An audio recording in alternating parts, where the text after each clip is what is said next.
All right, how you doing, my people? Out there all over the place in the United States and in the world. And we still have interests as a people that we must support. And one of our interests is to have our political prisoners freed, because we have political prisoners, but we don't make enough noise about those political prisoners whose civil rights and human rights and political rights are being violated, just like our rights are being violated on a daily basis. So the first piece I wanted to give you then slipped away here, but this is very important. Until We Unite with Self-Love comes from my book, History to Destiny Through Afrocentric Poetry.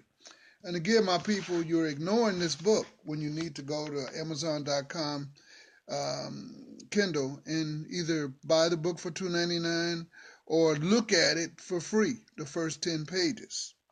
But this piece, again, this book was published in 2003 as a page turner.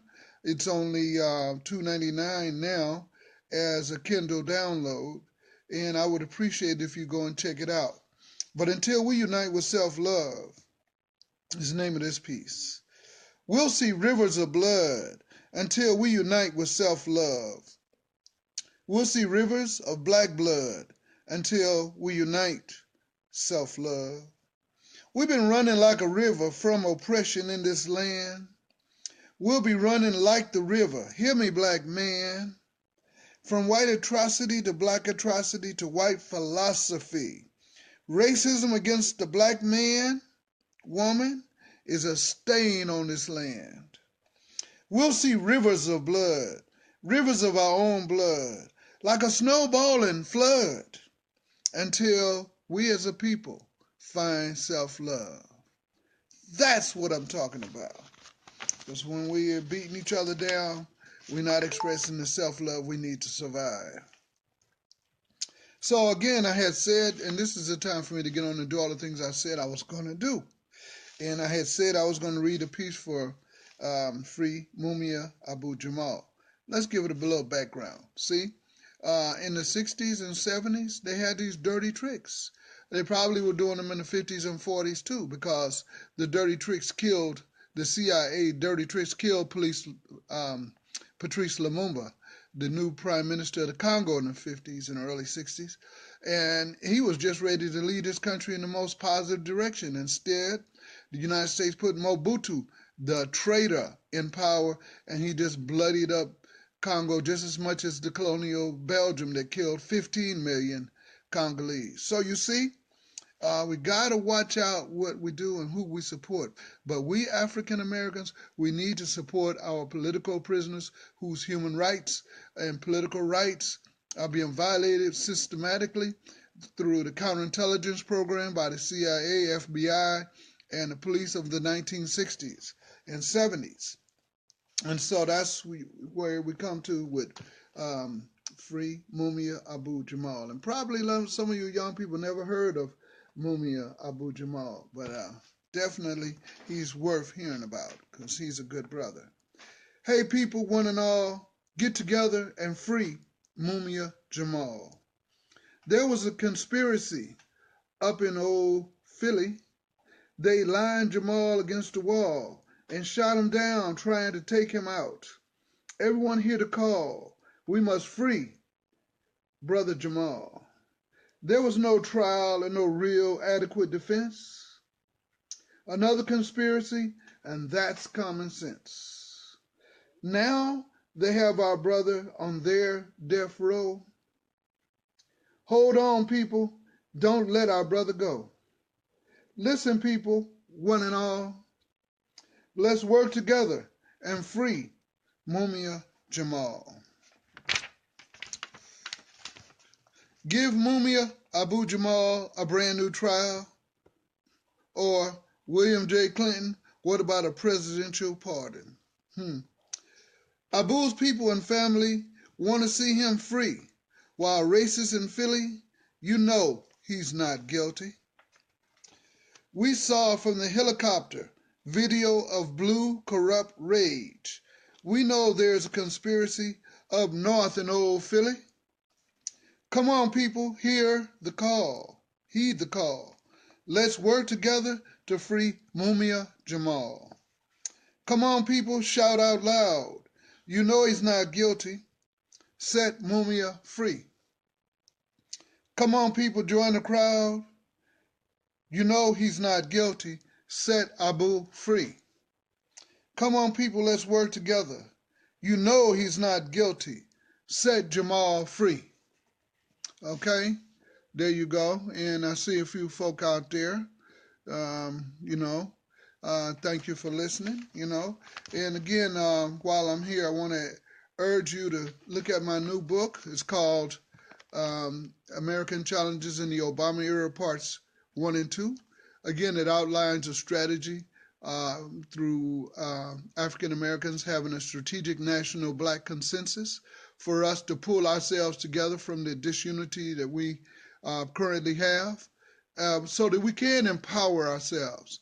And further, there's a description of the new majority, which includes all of our Asian brothers, African brothers and sisters, people from Latin America and from Mexico and from the Caribbean, because we got to have this new majority that's going to be the projected new majority in America after 2045. We got to start acting like empowered people, and we're going to be there. But the thing that we all need to do, whether you're from the Asian part of the new majority, the African part of the new majority, the African American part, wherever you're from, a part of the new majority, and that includes immigrants from every country, because they catching hell too right now with Trump in office. So what we've got to do is have a realignment. That means the realignment between African Americans, where we write our political, social, economic, and cultural interests down in a charter, and our goals, like having a national legislation against police and prison guard brutality. We got to do that. And the other parts of the new majority also got to have a realignment, a political realignment, including the progressives, the so-called white left progressive. They need it more than all, because they were all over the place during the last election, and they have had no consolidation. And they won't be good partners for us unless they have their own political realignment. But not only the progressive whites, the Asians need to have their own many-sided political realignment, because there's so many different types of Asians. And the Latinos, oh my God, 30% voted for Trump, and now he's deporting them. So they're going to need to put it down and put it together too. So again, Latinos of all kinds, Mexicans, you need to have a national strategy developed and written down. And then when all of these various new majority groups write down get a list or a paper or a charter with all the interests, we can all now sit down together realistically. The African Americans, the Asians, the Africans, the people from South America, the people from New Guinea. We can all sit down together who are in this country and who are going to be the part of the new majority. We can all sit down together, put our programs together, and see if we can fashion something that can really bring us together. That might have the power to dethrone the next Democratic candidate, who is going to definitely come from the corporate Democratic side. But anyway, I had said before, I'm going to read some pieces from Loving Black Women. So I'm going to do that. But the first thing I'm going to do is show you some money.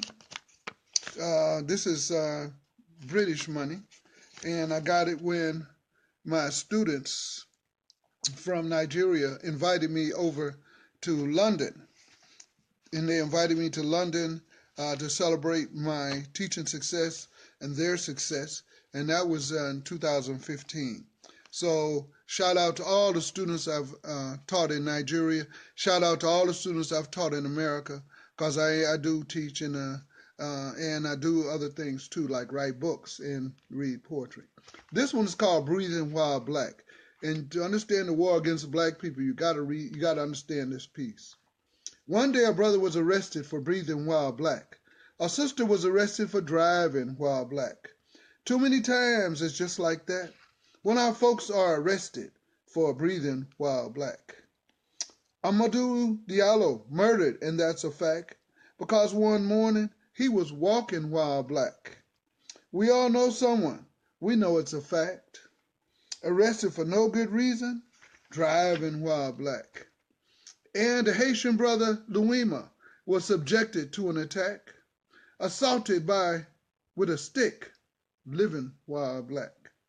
Another brother is about to be jacked, and his only crime, breathing while black, walking while black, talking while black, running while black, thinking while black, driving while black, working while black, living while black, breathing while black. And there's a part two. This poem has a distinction of being the only one that a person interviewing me is asked to have it read twice. Okay?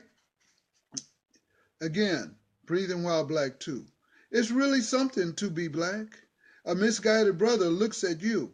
Look out for an attack, breathing while black. The boys in blue profile you, 'cause you are black. You better hold back or prepare for an attack.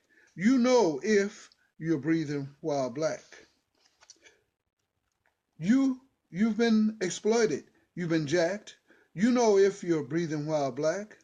Beating that brother with a stick, you don't care what you split. The blue boys beat the brother to death. The brother is dead when life is wealth. Open your eyes to the fact we are breathing while black. Dedicated to the memory of our brother beaten to death on national TV in Cincinnati, Ohio. His name escapes me, but I had to make a record of it.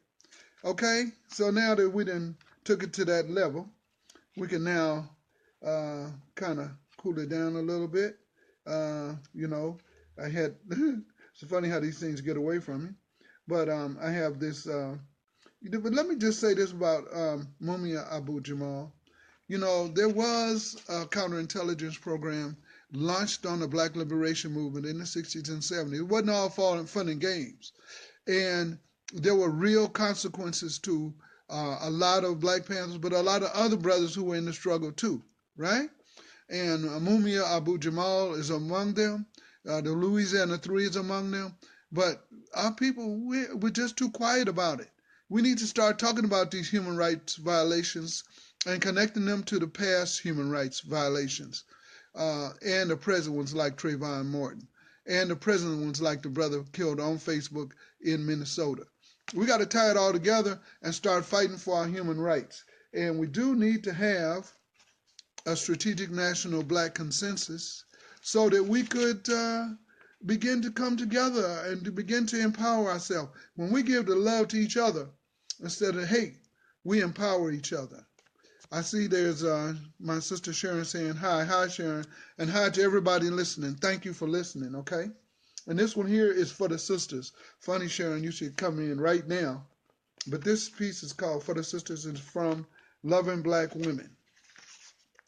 And I dedicate this to all the sisters in America, all the sisters in Africa, and all the sisters in the Caribbean, all the sisters in Papua New Guinea area, and all of the Black women of the world. For the sisters standing strong, my love is old and long, working with us through our history, laying with us throughout history. Okay. The good sisters let their goodness shine, your sisters and mine. For the sisters, I got much respect, 'cause without them, we are a wreck. Every sister is a mother. Love and respect from every brother. And when it comes to the heart, a sister gives you a brand new start. And when times are really hard, she gives nourishment and encouragement. For the sisters, no neglect. For our sisters, for real respect. For the sisters throughout our history. To the sisters, salutes from me. And if you agree with me, mister, hugs and kisses for our sister. Because she doesn't have to accept our kisses. She can choose to be Miss, or they can be our missus. We must earn their trust. It's more than lust. There's something real inside of us. Love sisters to the heart and to the bone. And to our sisters, stay strong. This comes out of my book, my ebook called Loving Black Women. You probably can't see it or it's upside down. But you can get it. It's only $2.99 at Amazon.com. And what I'm thinking about doing, because on the original book, I had all my relatives take pictures, you know, like my mom and my sisters and my cousins, my many, many cousins. I had at least 40 pictures in the original book. I didn't do that, couldn't do that for the ebook. However, if any of my sisters, cousins, relatives, in-laws send me a picture to LJREDD50, excuse me, LJREDD, right? LJREDD52 at AOL.com. If you send your picture within the next week, and I get enough of them, I will reopen the book and put the beautiful sisters I have in my family back in the book. And if you just a sister listening and you want your name in, send it too. We'll put them all in there. Okay? So, again, this book is called Loving Black Women, and it's available here at Amazon.com Kindle. And it's about this, you know, we need some real black love. I'm in awe of the power of my black woman.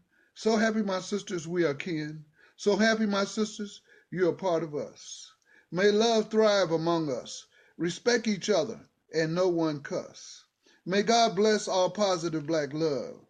Respect is what love is made of. Life can't stay the same, so we must make a change. We have to love ourselves, take love off the shelves. So my sisters, we are kin. So happy, my sister, my real good friend. A part of us, my real good friend. So happy you're a part of us. May love thrive among us. May love flourish among us.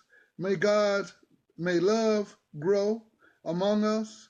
May love be our friend. It's got to, okay, and that's where we end. All right. So we know about that love, loving black women. Now, I have been continuing to write, and this is one here. It's called Save Our Human, Political, and Civil Rights Now. And there is immediacy with this because our rights have, been violated summarily, right? Okay? So again, new majority, that's everybody that's black, brown, red, and yellow, or immigrant from another country, and progressive whites. This is the majority that could vote Trump out and could even help to vote the Congress out. But the corporate Democrats will never give you a chance. And so the only way you're going to make it is if you start a political realignment now to build up a progressive program throughout the new majority, from the African Americans to the immigrants and everything in between. Okay? And if that happens, then the corporate Democrats will not be able to dance on everybody's rights and hug up with the 1% like they've been doing. So again, this piece is called Give Us Our Human, Political, and Civil Rights Now. And this will be my last one because we're going to keep it short. I know sometimes I get going, you know. All right, so in the name of all victims and mothers of our movement, Mrs. Bland and Mrs. Martin and our other mothers of victims, they were killed by white vigilantes, the police, and the racist government. African people, united we stand, in our homeland, Africa, and many another land. We suffered the Middle Passage and American slavery, uniquely oppressive of our people's dignity. From South to Sudan in the land of the black man, America and the West taking African peoples resources and land. To the east of West Papua on the New Guinea island. To African Americans in the West, we need our civil, political, and human rights. Brothers and sisters, join our fights. To mothers of the movement, in honor of our ancestors, violated civil, human, and political rights, we must continue real human rights fights. History of poverty and violated human, political, and civil rights. Even when underfed, we pushed ahead. From slavery to Black Wall Street in 1921, the battle is still yet to be won. Government separate and unequal today is nothing but a new sequel. Unlike the fights to get our rights, as we struggle out of poverty, headed for our sights. The blues are in the background, Saturday on KPOO.org. The blues are the news. Like Billie Holiday about lynching for white entertainment, racist Tuskegee study, and separate and unequal education and government. No oppression is allowed in black populated land. We must struggle for our human, political, and civil rights until all black people, all over the world, all black people have civil, political, and human rights. And so, brothers and sisters, on that one I'm going to end. But I'm going to ask you to be my friend and to go to Amazon.com, Kindle, put my name, Larry, Ukali, Johnson Red, that's 4 names, put them in the search box and you'll go to all of my books. What I need you to do is buy 1, 2, 3, 4, 5, or all 6 of my books, because I do have 6 ebooks. And they're not getting much attention, and yet my people, I got love for you, and you show me love every time you see me. So go buy one of my books, or buy 6 of them. They're very reasonably priced. Long Distance Love at $2.99. History to Destiny through Afrocentric Poetry, 300 pages of Black love spoken word. And that's only $2.99. I have Journey to the Motherland from San Francisco to Benin City, where you could buy it for $3.99. And I've already added in my story about going to London. You see, I had this shirt on right here, right? It's called a Goba, right? So I taught at a Gosa Grammar School, and 37 years later, in 2015, the students got together and flew me over to London for a weekend to thank me for being the teacher that I am. So I really love the fact that they gave me this shirt. I even wore it to work today, and I will keep wearing it. I'm wearing it proudly. And to all the Nigerians out there, to all the people from Benin City, to all the people from Kaduna, to all the people from Sapele, to all those places I visited all over Nigeria, to you I say, thank you for being such a great host to me. Thank you. And to my brothers and sisters who don't know enough about the motherland, if you read my book, it's as though you've already been to the motherland, because it's told in first person. Even though I was 25 to 29 when I was there, I told the story just like it was, just like it is. You know how we used to say like it is? I told the story like it is. Great hospitality from African people, for the most part, and a great love. And also, many adjustments that you would need to know if you decided you wanted to go see your roots firsthand like I did. I also want you to go and buy American Challenges in the Obama Era Parts 1 and 2. Now, that's a book series, and it's 2 books. Both are $2.99 and very much worth the read, inclusive of the analysis and suggestion of a strategic national black consensus, a strategic national black consensus. It's not just words, but it's a whole system that we can adopt to show the love to each other and empower ourselves. Again, my newest book is a series, American Challenges in the Obama Era, has a challenge for everyone. Maybe I should have just named it Challenges. Finally, I also want you to go and read that book called Long Distance Love. Because, you know what, that long distance love hurt. But you know what? I don't think anyone should try and get involved in a long distance love affair until they read that book and see what happened to me. Okay, that's it. Okay, and so I see King Abio Doom, Raymond, Ajay Pujo, my brother from the West is watching, my sister Sharon, whoever else is out there, much love to you. And please go and buy one or all of my great books. I need that because without your support, they'll never, ever, ever, ever recognize me. But with your support, I can do everything, right? All right. So now we're coming to the end. I'm going to give you my website, www.lovingblackwomen.com/home/. That's www.lovingblackwomen.com/home/. www.lovingblackwomen.com/home/. There we go. And again, have a nice day, everybody. Let me hear from you because you know I got a big profile on FB, Facebook. But yeah, I need your support and I want you to respond to me. So let me know what you're thinking. All right, my people. And new majority, I need your support too. Whether you're from Latin America or Filipino or whatever kind of Asian you are, or whatever kind of African you are, whatever kind of immigrant you are, or whatever kind of progressive you are. I'm challenging all the progressives of every race to have that political realignment start now, not in 2018 when the corporate Democrats will roll over you because they've already got a plan. Now is the time to do the planning. All right, my people, take care and be well.